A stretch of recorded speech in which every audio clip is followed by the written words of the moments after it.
Hi welcome to my channel Madhu's education alerts. This is your Madhusudan.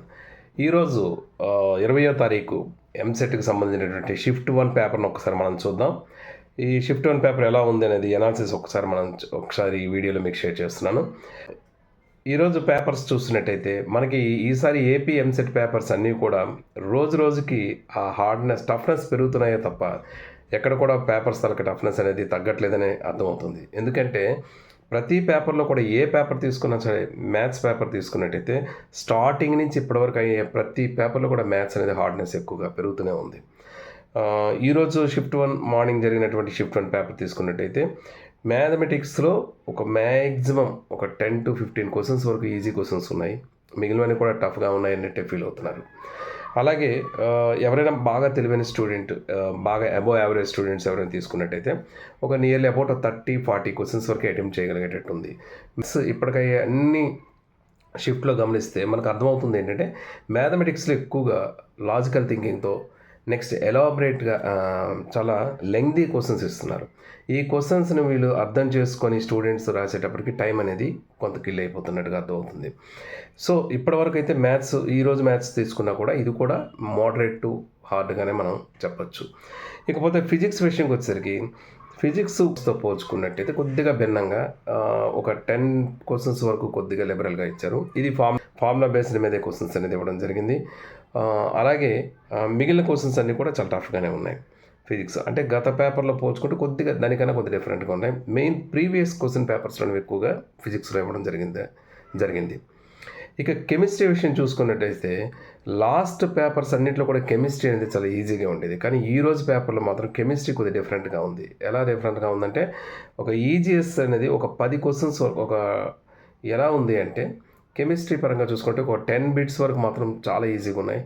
మిగిలిన 30 questions కూడా moderate డిఫికల్ట్గానే ఉన్నట్టుగా మనకి అర్థమవుతుంది. ఎందుకంటే ప్రతి పేపర్లో కూడా దాదాపు లాస్ట్ జరిగినటువంటి షిఫ్ట్స్ అన్నీ చూసుకున్నట్టయితే ఈజీగా కొన్ని ఈజీ టు మోడరేట్గా ఉండేవి. కొద్దిగా కొన్ని కష్టమైన క్వశ్చన్స్ కొన్ని ఉండేవి. సో ఎవరైనా కెమిస్ట్రీలో ముందు ఆన్సర్స్ అటెంప్ట్ చేయండి అన్నాం. అంటే ఒకసారి ఇనార్గానిక్ కెమిస్ట్రీ మీద ఎక్కువగా ఇవ్వడం క్వశ్చన్స్, కొన్నిసార్లు ఇంకో షిఫ్ట్లోనైతే ఆర్గానిక్ కెమిస్ట్రీ మీద ఇవ్వడం, ఒక షిఫ్ట్లోని ఇనార్గానిక్ కెమిస్ట్రీ మీద బిట్స్ ఇవ్వడం జరిగేది. కానీ ఈరోజు పేపర్లో చాలా ఈక్వల్గా బ్యాలెన్సింగ్ అనేది చేసినట్టుగా అర్థమవుతుంది, both organic and inorganic questions. So ఈ షిఫ్ట్ని బట్టి ఇప్పుడు అవుతున్నటువంటి ఈ షిఫ్ట్లని బట్టి మనకి తెలుసుకోవాల్సింది, నెక్స్ట్ రాబోయే వాళ్ళు మిగిలిన రాయవలసిన వాళ్ళందరూ తెలుసుకోవాల్సింది ఏంటంటే మెయిన్గా మ్యాథమెటిక్స్ చాలా లెంగ్దీ క్వశ్చన్స్ వస్తున్నాయి. ట్విస్టులతో క్వశ్చన్స్ కొన్ని వస్తున్నాయి కాబట్టి మ్యాథ్స్ మీద చాలా కాన్సన్ట్రేట్ చేయవలసి ఉంటుంది.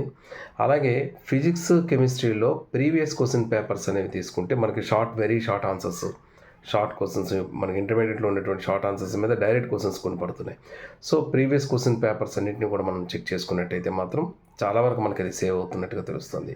బట్ వన్స్ అగైన్ మరలా చెప్తున్నాను, ఎవరైనా మ్యాథ్స్ పేపర్ రాసేటప్పుడు మాత్రం టైంని మాత్రం కిల్ చేయకండి. ఎందుకంటే ఈరోజు పేపర్ రాసే వాళ్ళు కూడా అదే మాట అంటున్నారు, టైం కొంత కిల్ అయిపోయింది రాసేటప్పుడు. ఎందుకంటే ఆన్సర్ వస్తున్నట్టే ఉంటుంది, అది చేసేసరికి వాడిచ్చే ఆప్షన్స్లో ఆన్సర్స్ అనేది ఉండట్లేదు. సో అలాంటి ట్విస్ట్లు అనేవి ఈరోజు పేపర్లో మనకి కనిపించాయి. కాబట్టి ఎవరు కూడాను మ్యాథ్స్ అటెంప్ట్ చేసే వాళ్ళు ఎవరు కూడా వీలైనంత వరకు ఆ టైం అనేది పెట్టుకొని, టైం ఫ్యాక్టర్ పెట్టుకొని, ఆ టైం బేస్ పెట్టుకొని దాని ప్రకారంగానే ఆ టైం దాటేసింది అనేసరికి మీరు దాన్ని విడిచిపెట్టేయండి, నెక్స్ట్ క్వశ్చన్స్కి వెళ్ళిపోండి. ఇక ఎప్పుడు చెప్పినట్టుగానే మళ్ళీ చెప్తున్నాను, ఏమైనా లాస్ట్గా మిగిలిపోయిన క్వశ్చన్స్కి చీట్ కోడ్స్ అప్లై చేసేసి మీకు నచ్చిన చీట్ కోడ్ని అప్లై చేసి ఆన్సర్స్ అన్ని ఫిల్ చేయండి. ఎట్టి పరిస్థితుల్లో కూడా విడిచిపెట్టకండి.